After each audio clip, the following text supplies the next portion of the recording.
어린 양의 혼인잔치에 빛나고 깨끗한 세마포 옷을 입고 그리스도의 신부가 되어 하나님의 택함을 받은 그 신부에 대해 함께 창세기부터 계시록까지의 말씀 중에서 이제 찾아보며 함께 교제해 보도록 하죠. 오늘도 교제하는 말씀 속에서 예수 그리스도의 십자가의 의미와 보혈이 치유와 회복 그리고 구원의 능력으로 나타나게 되시길 주님의 이름으로 축원드립니다. 저는 기독교 상담학 교수 허예선 목사입니다. 영의 세계는 시작과 끝이 같은 알파와 오메가의 영원한 곳이므로 창세전의 영원의 세계와 계시록의 새하늘과 새 땅은 이미 영원 속에서 완성되어진 같은 곳이죠. 알파와 오메가의 하나님께서 계신 영원 속에서 우리가 이 땅으로 왔으며 그 영원 속으로 다시 돌아가는 것이 우리 인생들의 삶인데 그 과정 가운데 이 땅에서 나의 죄의 문제가 해결이 되었는지 안 되었는지에 따라 다시 영원 속의 영생으로 갈 것인가 아니면 영벌로 갈 것인가가 결정되어지죠. 이것이 하나님 나라의 법이며 하나님 나라의 진리입니다. 그 죄의 문제를 해결해 주시기 위해 하나님이신 예수 그리스도께서 말씀이 육신되어 우리에게 찾아오셨고 우리는 그분을 믿고 성령 세례를 받게 되면 하나님 나라의 영적 어린아이로 새롭게 태어나게 되는 것이죠. 이 땅의 사람에서 하나님 나라의 사람으로 거듭나는 것입니다. 이렇게 영적 어린아이로 태어났으면 신령한 영의 양식인 이 말씀으로 양육되어 말씀의 젖을 먹고 말씀의 죽을 먹고 그리고 밥을 먹고 단단한 식물까지 먹게 되어 그리스도의 장성한 믿음의 분량까지 영적으로 자라나야 그때 비로소 그리스도의 신부가 되는 것이죠. 히브리서 5장 11절로 12절을 보게 되면 대저 젖을 먹는 자마다 어린아이니 의의 말씀을 경험하지 못한 자요 단단한 식물은 장성한 자의 것이니 저희는 지각을 사용함으로 연단을 받아 선악을 분별하는 자들이니라 라고 말씀하고 계십니다. 하나님은 영이심으로 영적으로 자라나지 못해 육신에 속한 영적 어린아이 상태에서는 그리스도의 신부로 혼인할 수도 없을 뿐만 아니라 영이신 하나님과 대화할 수 있는 영성이 없으므로 하나님의 뜻을 알 수도 없고 사단의 올무에 걸려 넘어지기 쉽고 실족할 수도 있다는 것이죠. 고린도전서 3장 1절을 보게 되면 사도 바울은 고린도 교인들을 향해 아직도 젖이나 먹고 밥도 먹지 못하는 육신에 속한 영적 어린아이라고 책망하고 있죠. 그리스도의 신부는 예수 그리스도의 피값으로 사신 살아있는 성전이어야 합니다. 살아있는 성전의 머리만이 그리스도시기 때문이죠. 그리스도의 한 마음으로 연합된 무리들이 모여 함께 하나님께 영광 올려드리며 예배드리는 건물 예배당도 우리는 교회라고 칭하지만 그곳의 머리가 그리스도신지 아니면 사람인지 잘 분별해서 그리스도의 신부의 사명을 잘 감당해야 되는 줄 믿습니다.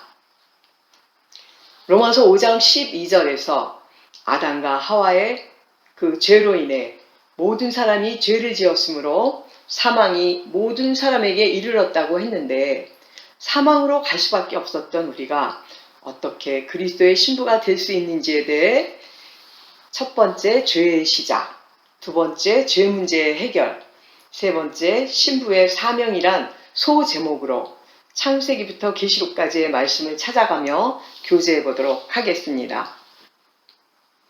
이제 첫 번째 죄의 시작입니다. 창세기 2장 24절로 25절에는 죄 없는 아담과 하와의 혼인 장면이 나오죠.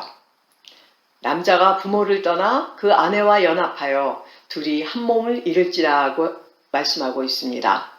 또 에베소서 5장 32절로 33절을 보게 되면 사람이 부모를 떠나 그 아내와 합하여 둘이 한 육체가 될지니라 이 비밀이 크도다. 내가 그리스도와 교회에 대해 말하노라 하면서 사도 바울이 이제 창세기 2장 말씀을 해석해주고 있죠. 이때까지의 죄 없던 아담과 하와는 그리스도와 교회의 표상이었죠. 그러나 구속사적으로 볼 때 아담은 불완전했고 그리스도는 완전하신 분이십니다. 창세기 2장 25절을 보게 되면 두 사람이 벌거벗었으나 부끄러워 아니하니라고 했는데 그것은 하나님의 빛나는 영광에 오신 빛의 옷을 입고 있었기 때문이라는 거죠. 그러나 창세기 3장에 와서 아담과 하와가 사단의 유혹에 미혹되어 불순종의 죄를 짓자 하늘의 빛을 잃게 되며 빛과 영광의 옷은 사라지게 됩니다. 그들은 부끄러움을 가리기 위해 무화과 나뭇잎으로 죄의 모양을 가리려 하죠. 자기들의 의로 죄의 모양을 가리려는 하나님에 대한 죄악의 행위를 저지른 것입니다. 우리의 의는 다 더러운 옷 같으며 자기 의로 죄를 가릴 뿐 해가 나면 잎사귀가 말라 죄가 드러나게 된다고 이사야 선지자는 창세기 3장의 말씀을 이사야서 64장에 인용하고 있죠. 우리의 선악의 기준은 하나님의 의여야 합니다. 그러나 아담과 하와는 선악을 자기들의 의로 기준 삼았으므로 죄를 아는 악의 지식이 들어오게 된 거죠. 드디어 아담과 하와는 어둠 속으로 하나님의 얼굴을 피해 숨어버리게 됩니다. 창세기 3장 15절을 보게 되면 우리는 이 말씀을 원시복음이라고 하는데 하나님께서 아담과 하와를 미혹한 뱀을 저주하며 여자의 후손과 원수되어 무저갱에 들어갈 때까지 계속 영적 전쟁을 하게 될 것을 예언하시죠. 여자의 후손은 당연히 예수 그리스도시며 창세기의 옛뱀이 계시록에서 사망을 먹고 용으로 자라면서 계속 예수 그리스도를 대적하지만 결국 모두 무저갱으로 잡아 넣으시는 말씀이 나옵니다. 계시록 12장 7절로 9절 말씀에는 하늘에서 미가엘과 그의 사자들이 용과 그의 사자들과 싸우지만 하늘에서 내어 쫓기니 큰 용이 옛뱀 곧 마귀라고도 하고 사단이라고도 하는 온 천하를 꿰는 자라 땅으로 내어 쫓기니라 하며 그 아담과 하와를 유혹했던 그 옛뱀에 대해서 계시록에서 말씀하고 있죠. 계시록 20장 1절로 3절을 보게 되면 또 내가 보매 천사가 무저갱 열쇠와 큰 사슬을 그 손에 가지고 하늘로서 내려와서 용을 잡으니 곧 옛뱀이요 마귀요 사단이라 잡아서 1000년 동안 결박하여 무저갱에 던져 잠그고 그 위에 임봉하여 1000년이 차도록 다시는 만국을 미혹하지 못하게 하였다가 그 위에 반드시 잠깐 놓이리라 하면서 계시록 20장에서도 이제 옛뱀에 대해서 이제 용으로 자라난 옛뱀에 대해서 말씀하고 있죠. 그러니까 창세기 3장 15절의 말씀은 이미 뱀의 후손에 대한 저주의 심판이 있을 것을 예언하신 것이고 또 우리가 그리스도의 신부로 완성될 때까지 끊임없이 무수한 영적 전쟁을 치러야 할 것을 예언하신 말씀이죠. 창세기 3장 21절에는 여호와 하나님께서 아담과 그 아내를 위하여 가죽옷을 지어 입히시고 에덴 동산에서 쫓아내십니다. 가죽옷의 의미는 하나님께서 내가 너를 구원시키겠노라 하시는 구속자적 의미가 내포되어 있죠. 너희의 의와 죄의 모양은 우선 가려줄 테니 너희 스스로 가죽옷을 벗어 던지고 의의 흰옷으로 갈아입고 다시 내게로 돌아오라는 하나님의 메시지입니다. 로마서 4장에는 칭의함에 대해서 나오는데 우리가 예수를 믿고 구원받았으면 하나님께서 칭의함을 주시죠. 그러나 예수 그리스도의 빛으로 우리의 의와 죄의 모양만 가려져 의롭다고 칭함만 받은 것이지 진짜 의로워진 것은 아니라는 것이죠. 우리 안에 있는 죄성인 육적인 자아는 그대로 남아있어서 여전히 나의 의는 내 안에서 살아있는 것입니다. 가죽옷을 벗어버리는 작업, 즉 나의 의를 빼내는 작업은 나의 몫이며 그것은 바로 사단과 벌리는 영적 전쟁이죠. 가죽옷은 칭의함을 의미하며 어린 양의 피의 제사인 십자가 사건이 내포되어 있습니다. 이제 두 번째 죄 문제 해결입니다. 타 종교에는 자기 자신 스스로가 아무리 열심히 도를 닦아도 죄의 문제가 해결되지 못하므로 구원받지 못하죠.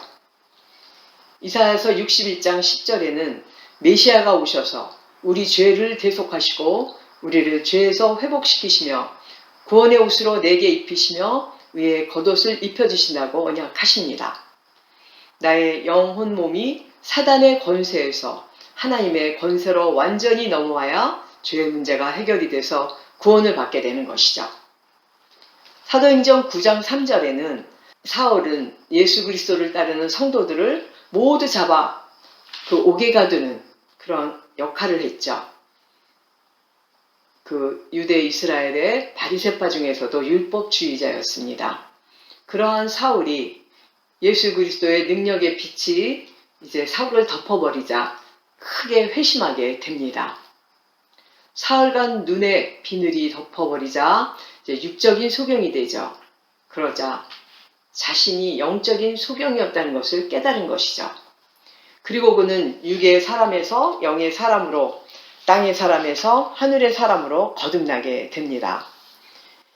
영적 소경이었던 사울이 사단의 권세에서 하나님의 권세로 넘어오며 완전히 죄의 문제가 해결된 것이죠. 이렇듯 우리도 사도 바울처럼 극적인 회개와 회복이 있어야 하는데 그것을 가로막고 우리를 실족해 하는 것이 바로 사단의 울미인 영적 전쟁입니다. 우리가 육에 속해 있었을 때, 즉 육적인 사람이었을 때의 모든 죄는 예수 그리스도께서 십자가상에서 모두 대속하셨죠. 그러나 여전히 남아있는 죄성인 나의 육적 자아를 없애는 과정, 즉 가죽옷을 벗어버리는 과정은 내가 해야 되며 내게는 고난이 되고 환난이 됩니다. 내 안에서 두 마음이 서로 전쟁하게 되는 것인데 두 마음이란 하나님의 의를 따르는 것이냐 아니면 나의 의대로 그냥 가는 것이냐 라는 그 두 마음이 이제 전쟁을 하게 되는데 그것이 바로 나와 내 자신과의 그 싸우는 첫 번째 영적 전쟁이죠. 이 첫 번째 영적 전쟁은 매우 외롭고 고달프지만 그래도 말씀 붙들며 기도하며 회개하며 이제 하나님만 바랄 때 하나님께서 그 영적 전쟁에서 승리하도록 도와주시죠. 이제 두 번째 영적 전쟁입니다. 첫 번째 영적 전쟁을 통과하고 나면 두 번째 영적 전쟁이 치르게 되는데 바로 나와 내 주변에 가까운 사람들과의 전쟁이죠. 이제 특별히 믿는 자들끼리의 전쟁이 더욱 힘듭니다. 각자 첫 번째 영적 전쟁에서 승리했다고 생각하는 분들이 이제 서로 전쟁을 벌이게 될 때는 너무나 힘든 그런 일들이 너무나 많죠. 두 번째 전쟁이 가장 우리의 죄성이 많이 발견되게 되는데 여기서 회개하고 하나님께 자복하며 나아갈 때 승리할 수 있게 되는 것입니다. 이때 마음 가운데 남아있는 상처도 치유되고 회복될 수 있지만 그 상처가 인격화되어 버리면 아주 마음속에 굳어버리게 되면 사단의 올무에서 벗어나기 힘들게 되죠. 그래서 계속 그 상처로 이제 자신이 회복된 것이 아니므로 남을 계속 상처를 주게 되죠. 그리고 본인은 회개 속에 들어갈 그런 마음조차 갖지 못하면서 회복하기가 힘들게 되는 경우가 너무나 많습니다. 그러므로 이 두 번째 영적 전쟁이 가장 힘든 영적 전쟁이라고 봐야 됩니다. 두 번째 전쟁에서 승리를 해야 세 번째부터는 성령님과 동행하며 성령께서 도와주심으로 영적 전쟁에서 승리의 길로 갈 수 있게 되죠. 이러한 첫 번째, 두 번째 영적 전쟁에서 승리할 수 있는 방법을 한번 교제해 보도록 하겠습니다.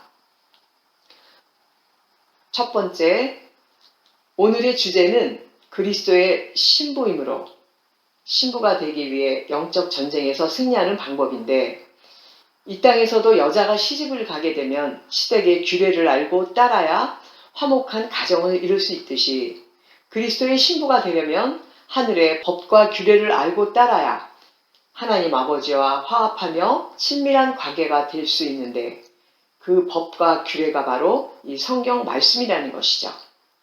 그러니까 그리스도의 신부가 되려면 가죽옷을 벗어버리고 먼저 말씀의 옷을 입어야 된다는 것입니다. 베드로전서 1장 23절로 25절에는 우리가 거듭날 수 있는 것은 썩어질 씨로 된 것이 아니요 썩지 않을 믿음의 씨로 된 것이니 하나님의 살아있고 항상 계신 말씀으로 되었느니라고 기록되어 있죠. 신령한 영의 양식인 말씀을 먹고 성숙돼야 영성이 풍성하게 자랄 수 있다는 것이죠. 마태복음 10장 34절을 보면 우리가 너무나 잘 아는 말씀인데, 예수님께서는 이 땅에 말씀의 검을 들고 우리를 구원시키러 오셨죠. 우리가 먼저 말씀의 심판을 받고 회개해야 천국 백성으로 회복될 수 있다는 것입니다. 말씀이 찌르는 채찍이 되어 우리를 영적으로 자라게 할 때 내 안에 어둠이 모두 사라지게 될 수 있다는 것이죠. 또 누가복음 12장 49절에도 예수님께서 말씀의 불로 우리 안에 모든 죄성들을 태우고 말씀의 불방망이가 되어 어두움을 이제 사라지게 할 때 우리는 바로 회개하게 되고 회복되어서 사단의 권세에서 하나님의 권세로 넘어올 수 있으며 내 자신의 죄의 문제가 해결될 수 있다고 말씀하고 계시죠. 그러므로 그리스도의 신부가 되기 위해서 영적 전쟁에서 승리하는 방법은 첫 번째, 말씀의 옷을 입어야 합니다. 두 번째는 빛의 갑옷을 입어야 영적 전쟁에서 승리할 수 있습니다. 로마서 13장 11절로 14절을 보게 되면 밤이 깊고 낮이 가까이 왔으니 어둠의 일을 벗고 빛의 갑옷을 입자. 오직 예수 그리스도로 옷 입고 육신의 일을 도모하지 말라고 말씀하시죠. 골로새서 3장 12절을 보게 되면 그러므로 너희는 하나님의 택하신 거룩하고 사랑하신 자처럼 긍휼과 자비와 겸손과 온유와 오래 참음의 옷을 입자라고 말씀하고 있죠. 사랑의 열매로 옷을 입자는 것입니다. 그러므로 사랑의 열매로 옷을 입는 것이 바로 빛의 갑옷을 입는 것이죠. 이제 세 번째 영적 전쟁에서 승리하는 방법은 에베소서 6장 10절로 12절의 말씀인데, 우리의 씨름은 혈과 육에 대한 것이 아니요 정사와 권세와 이 어둠의 세상 주관자들과 하늘에 있는 악의 영들에 대함이므로 구원의 투구를 쓰고 의의 흉배를 두르고 말씀의 검, 성령의 검을 오른손에 들고 믿음의 방패로 이제 막으며 진리의 허리띠를 띠고 평화의 복음을 전하는 신을 신고 이제 나아갈 때, 이것이 바로 하나님의 전신갑주인데, 이러한 하나님의 전신갑주를 입어야 영적 전쟁에서 승리할 수 있다고 말씀하고 있습니다. 이렇듯 내가 먼저 말씀의 옷을 입게 되고 영적으로 성숙해져서 빛의 갑옷과 하나님의 전신갑주를 덧입게 되어서 영적 전쟁에서 승리하게 되면 빛나고 깨끗한 세마포 옷인 신부의 옷으로 갈아입을 수 있다는 것이죠. 의의 흰옷으로 갈아입고 천국 혼인잔치의 주인공이 되어서 그리스도와 함께 하늘 보좌 앞에 서게 될 수 있다는 것입니다. 생각만 해도 너무 기쁘고 가슴 떨리지 않습니까? 이제 우리가 우리의 의와 죄의 모양을 가진 가죽옷을 벗어던지고 말씀의 옷으로 갈아입고 빛의 갑옷과 하나님의 전신갑주를 덧입어서 천년 왕국의 주인공인 그리스도의 신부가 되었으니 하나님께서는 하나님의 계획과 뜻에 대한 사명을 분명히 주실 것을 예견하게 되죠. 그래서 세 번째, 그리스도의 신부에게 주신 사명입니다. 하나님께서 그리스도의 신부에게 주신 사명은 두 가지의 큰 사명이 있습니다. 그 첫 번째 사명은 영적 파수꾼의 역할을 하라는 것이죠. 영적으로 귀머거리가 되고 영적으로 벙어리가 되고 소경이 되고 안중뱅이가 되어 있는 자들을 해방시키라는 것입니다.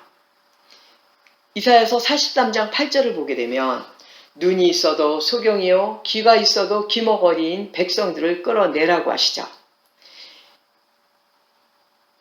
예수님께서 2000년 전에 이 땅에 성육신 하셔서 수많은 소경과 귀머거리, 벙어리 등을 고쳐주시며 너희들은 육신의 장애인이지만 서기관과 바리새인과 사두개인 등 율법 선지자들은 눈이 있어도 영적인 소경이요 귀가 있어도 영적인 귀머거리라고 비유로 말씀하시죠.